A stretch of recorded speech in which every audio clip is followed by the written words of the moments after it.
Well, it's a beautiful day today, and here at Africa USA Radio, this is Reverend Quebec, and at afternoon drive with Reverend Q. Today we are having a special guest, Apostle Happy Hlwempu from Johannesburg, South Africa. And we've talked so long, almost an hour before we get online, just getting acquainted. And I'm so excited that we are having him here. He's a man of God. He's just sharing the pouring his heart to me, and it's a blessing. And we thank God for him for his service and for his ministry. How you doing, my apostle? Man of God, I'm definitely blessed. The Lord is really, really good. And South Africa is, in fact, Johannesburg is nice and sunny.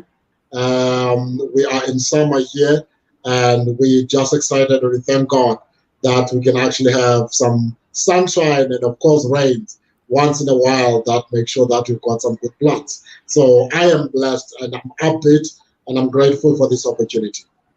Thank you so much. We are grateful that you gave your time and your busy schedule to be with us here at Africa USA Radio.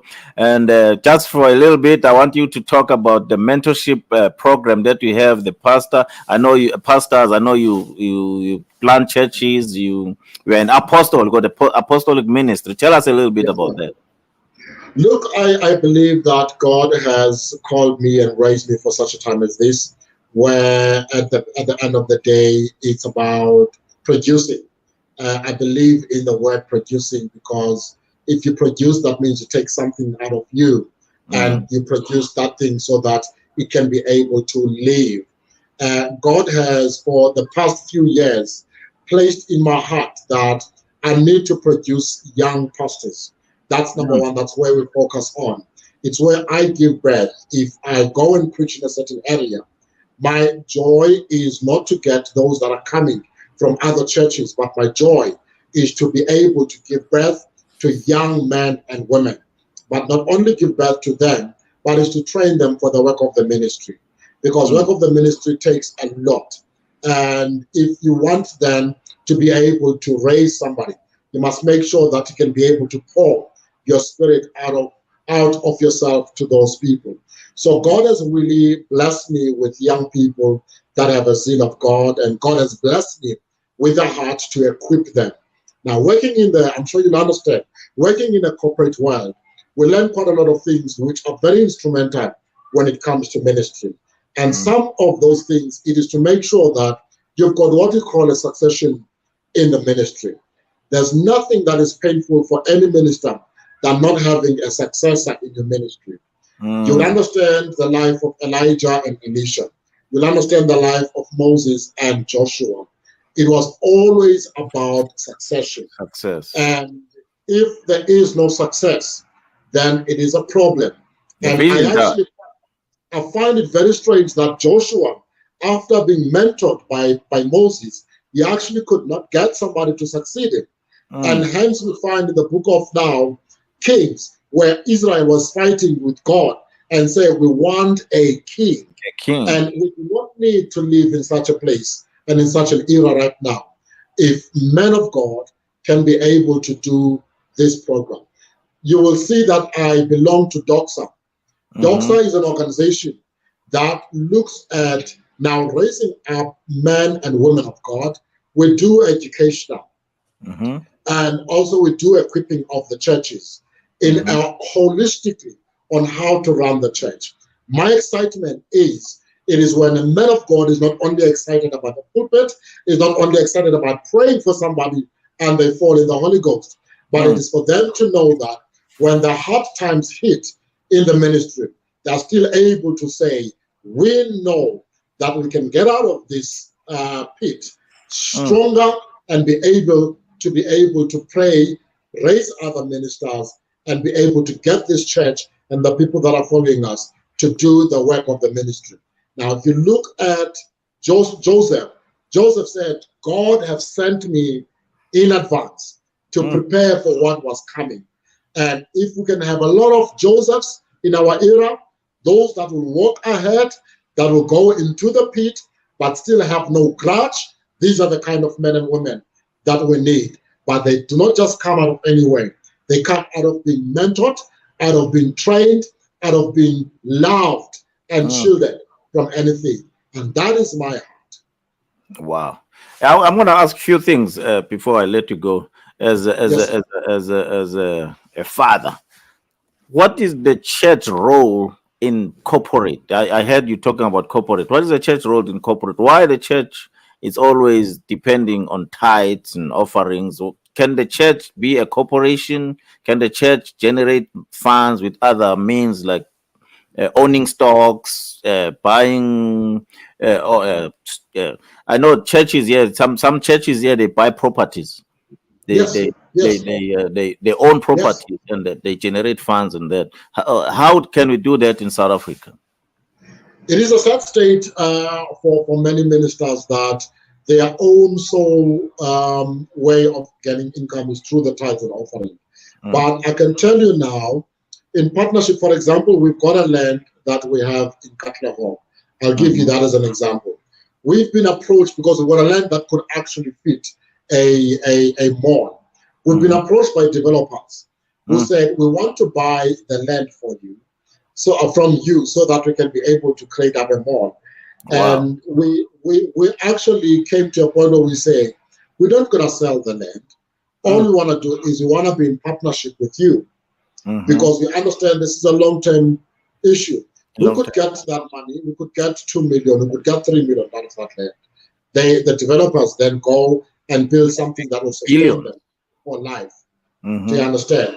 And it's all about understanding a principle of being able to turn what you have into a money or into a stream of income. A stream of income. And a building that we build should not just be for a church service. But you should be able to say, I can run, for example, conferences. Let's run trainings. Let's make sure that we run every month just youth trainings. You get your DTI to come and talk about how do you register your businesses. There's income that comes in. Government has got money that they keep sending back into treasuries every year, and they say they're underspending. It's the money that the church can get involved in and get that money to run the church much more effectively. We've got 2 or 3 halls that we could use for various things for the community that could generate otherwise income. We've got people that have skills. For example, we could do bricks. I'm trying to minimize something that is practical. We could do bricks within the church, where we can get people to come and make bricks in the church. They can do sewing in the church, where we could actually provide uniform into schools. We could provide uniform into the workers. For example, the overalls into workers. It is because we don't think corporate. We do not think how we can make sure that we get more money that is coming through. Because all we depend on is a source of money that comes through tithes and offering. And finally, if I can tell you, our lack of being in contact with our government, there's a reason why when Paul says, I wish that men would raise up holy hands and pray for those in authority. In authority. And in praying for those in authority, I cannot pray for you if I'm not linked to you. And I think that's one of the things that we need to understand. I cannot pray for you if I don't even know your name. I don't even know your struggles. I'm not even linked to you. But if we could actually go and knock into the mayor's offices, go and knock into the councillor's office and say, I see there's 1, 2, 3. I can go and get machines, for example, to cut the grass. All I'm asking is get me involved. Let's go and cut the grass. Let's get our young people to go and cut the grass. In a long term, that's going to become a project of the church. And you will have people from the church who would be able to say, we are employed by the church. We pay tithes to the church.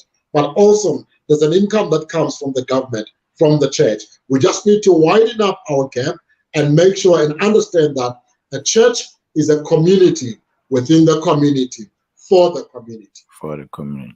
Yeah, you went ahead of me, because I was gonna also say after business I was gonna come to politics. What do you think about the church and politics? Is there any relationship there? there should be a lot of relationship. How do you go and be a voice of God to somebody whom you have no relationship to? Mm. We are so much of strangers to government and politicians.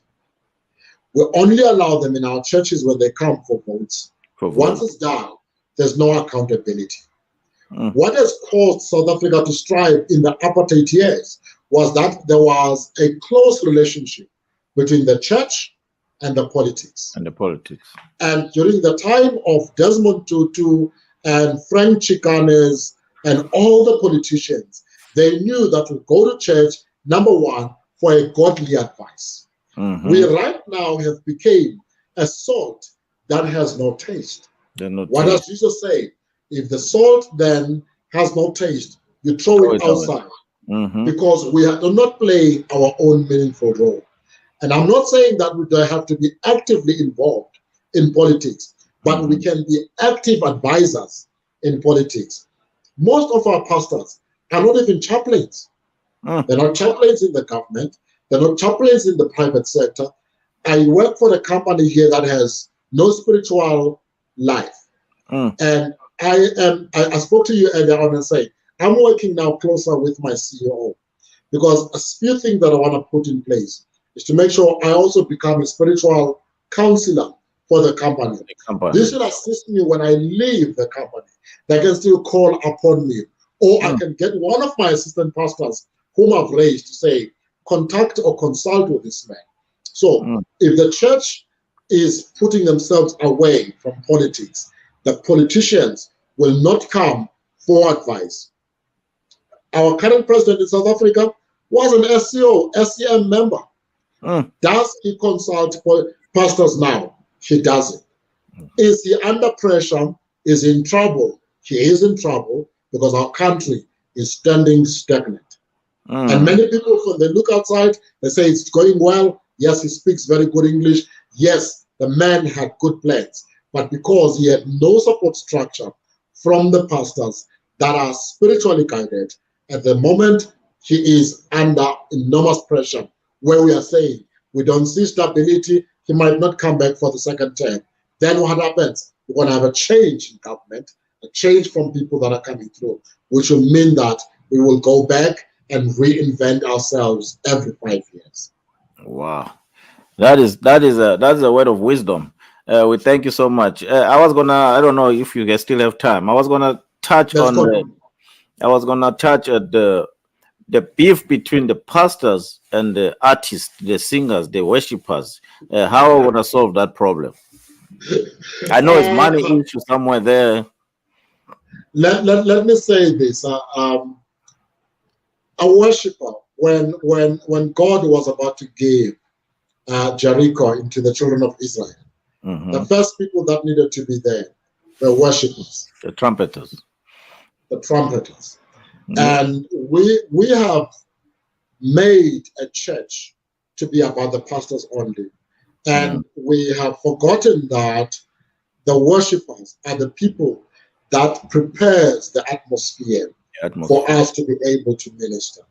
And all we then done is, and I don't think God is really blessed with this, we have then taken what belongs to the sons of Aaron only to us as the priesthood. And we forgot that there's also the extended sons of Aaron who had also no part in the land. They were not given a land, and God says, serve me in my house as worshippers. And we then take the money, the musicians think you're the only one, and we have came to prepare the land. And these are the people that actually pray, and they make sure that, I would put this way, the sacrifice of praise is acceptable to God. And once it's acceptable to God, when you come and minister, God already has come into the atmosphere to move on your behalf. And I think the church needs to start acknowledging that gift within the church and make sure that it is acknowledged and make sure that it is compensated as such. Because if you don't, you're going to have what I call a half-cooked meal when they come. They will come for their own purpose to entertain, and they would not create an atmosphere of praise and worship where God will say, I can feel there's a sweet aroma that is coming. And by the time you go and minister God's word, everything has been said. And I still believe musicians, they actually deserve to be taken care of and being taken care of by the church. I didn't say everybody, but make sure that they're taken care of by the church, because once they are in the Holy of Holies together with you, you do not want a division, but you want a unity in that space. Wow. I hope a lot of pastors are hearing. I know some of them, they do want to take care of them, but they worried about the finances of the church, because the church finances are not as equal. It then takes us back to the conversation that we had earlier on. A pastor should be creative enough to look at how best can we have an extra income in the church. That's number one. Number two, if you equip your people enough, you equip your musicians enough, people come to church for various things. Some come for a healing through music. And once they're healed through music, they are likely to bring more people who need just the music. And if you were then to incorporate that and make sure that there's unity in the Holy of Holies, there's no way that your church will not strive, and there's no way that your tithe will not grow in your offering. Wow. We don't get because we are divided. And where there's division, God is not part of that. This is a very sensitive issue. There's a lot of sexual immorality in church, or let me say homosexuals, bisexuals, whatever the case may be. And most of the time, this issue affect mostly the musicians. Why is it affecting only one sector of the church? And I'm not saying it's wrong or right. I'm just asking why it's only the musicians who are affected mostly. I'll tell you why. If we deprive them of being relevant in the church, if we deprive them of what is rightfully theirs, they will then find other ways and other means. And I'm going to say this out here. Have you noticed everywhere you go that the gays or lesbians, if they come together, they look after each other? They do. And every opportunity they get, they make sure that the first opportunity belongs to them in their community, because they understand the power of unity. And they've got then that moral support amongst themselves that says, you cannot be down when I'm down. If you don't have a place to stay, come and stay with me. I will connect you up with others of like-mindedness. Does a church do that? A church will know that I don't have a place to stay, but still will expect me to come and be an usher, not knowing what I ate, not knowing where I slept. And now musicians, they do this because they get to be exposed when they go and sing to different types of people. And because of being relevant, they then go and try these things. Inside, I can tell you this now, inside, they cry. Inside, they die. Because they know this is not where we belong, but because our own house does not acknowledge us and it does not give us what we need. Man, what an insight. Yes, you are so. I'm sure they are really happy to hear this, but we're gonna end it right here before we get in too much trouble.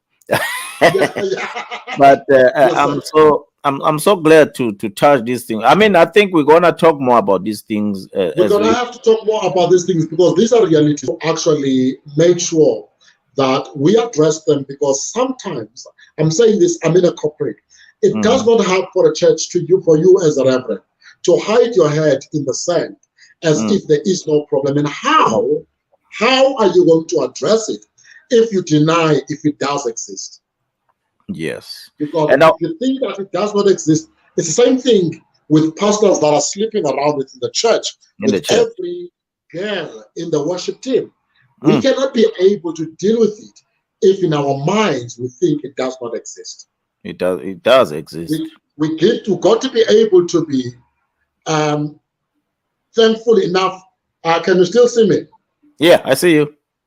Okay. We got to be able to be um, honest enough that these things are happening. And for us then to intervene, how do we intervene in this situation? And once we pray to God and ask on how do we intervene, then we'll be able to come up openly and say, 1, 2, 3 needs to be dealt with.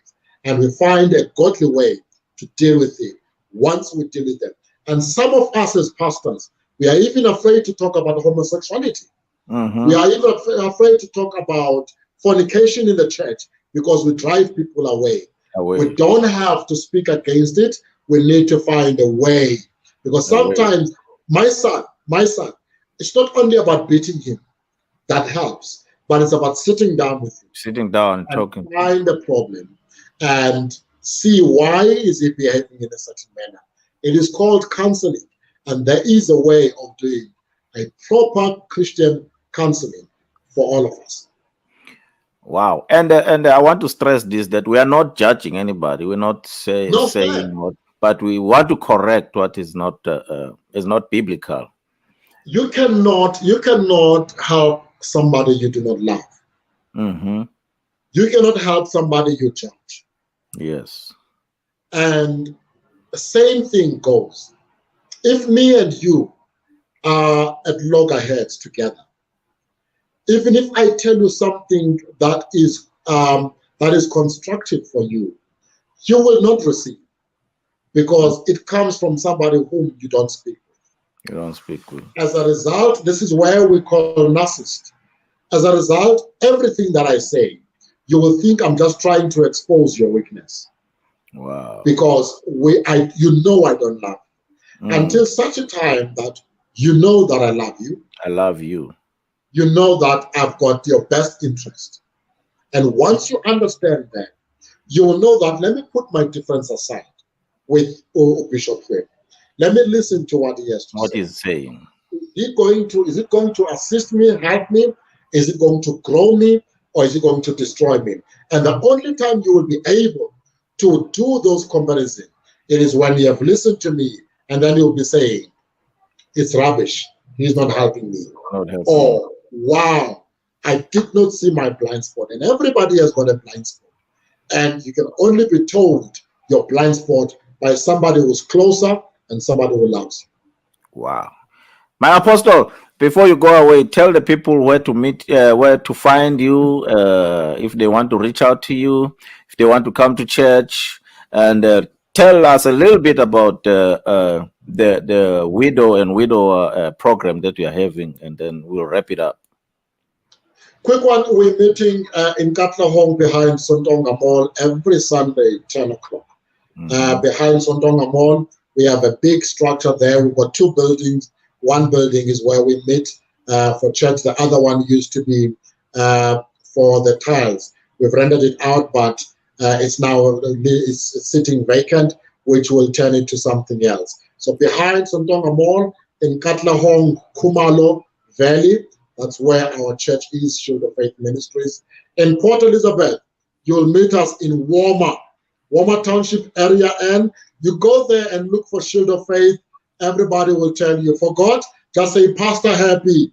They will tell you where Shield of Faith is meeting. In Grahamstown, we've got a church in Grahamstown in Extension 6. Shield of Faith, you will meet us there in Grahamstown. We are available 10 o'clock every Sunday. You go in Khayelitsha, Cape Town. You also look for Shield of Faith in Khayelitsha. You will definitely get us there. Pastor Ivan Jogolo will be waiting to welcome there in Cape Town. And God is really, really blessing us. Tomorrow I will be in Katlehong. Oh, by the way, Villa Lisa. We have a ministry in Villa Lisa. It is not Shield of Faith, but it is called the Lord's Touch, because the Lord is touching us. And Bishop H.R. Mukwena is a man that will lead you there, and that will actually help you. That we are in Ratananga Street in Villalisa, that is in the east end of Johannesburg. You definitely will meet us there. With the widows, my God, it's very close to me.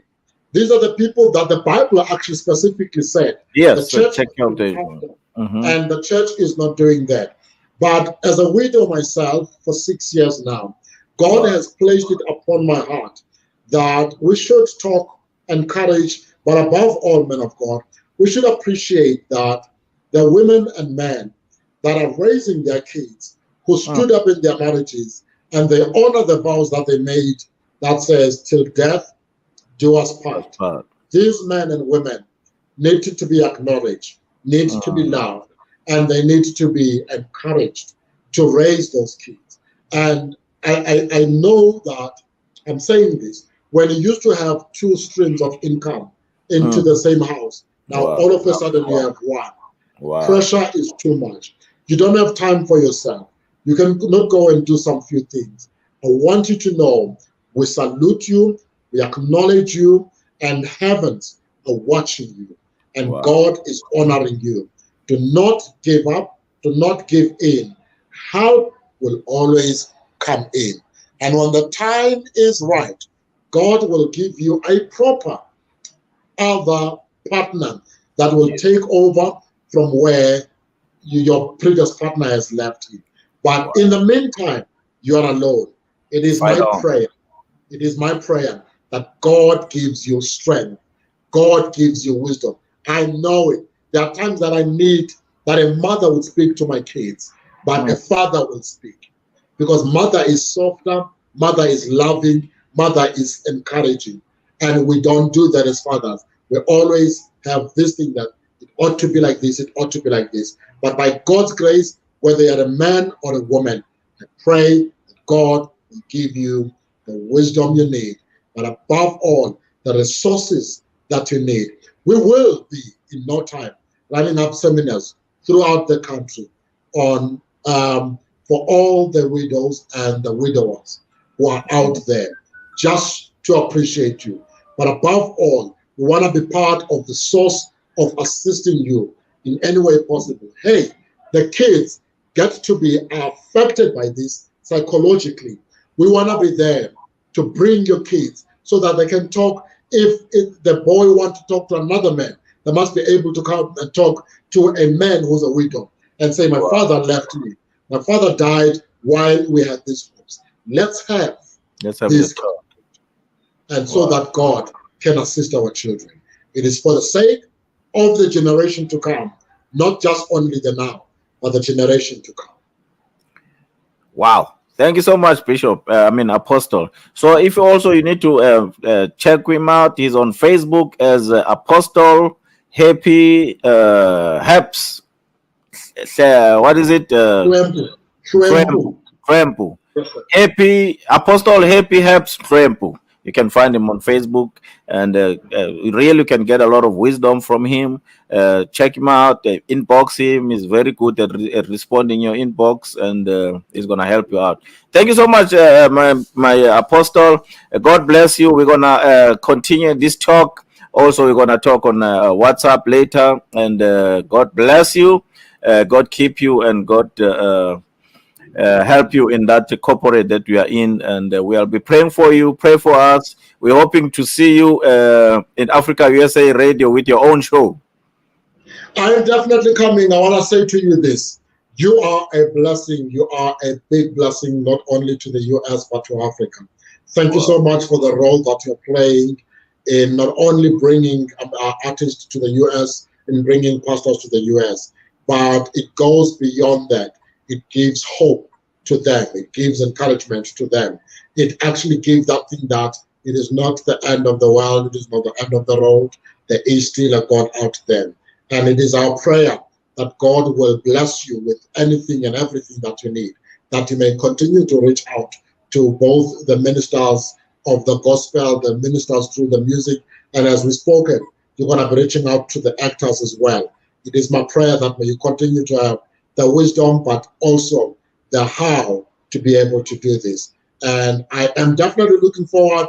I'm excited to be part of USA Africa Radio so that we can continue to spread the word of God and spread the music of our artists, both in Africa and in US. Wow. I appreciate it, and I receive and appreciate your prayers. God bless you. Thank you. Thank you so much. All right. That was Apostle Hlwempu. Wow, he laid it out for us, and he's a man of wisdom, and we love him and we embrace him. Please check him out, and we're going to have him in the future here at Africa USA Radio. This is Reverend Quebec and Africa USA Radio in the afternoon drive. We're saying bye-bye for now. We'll talk to you soon.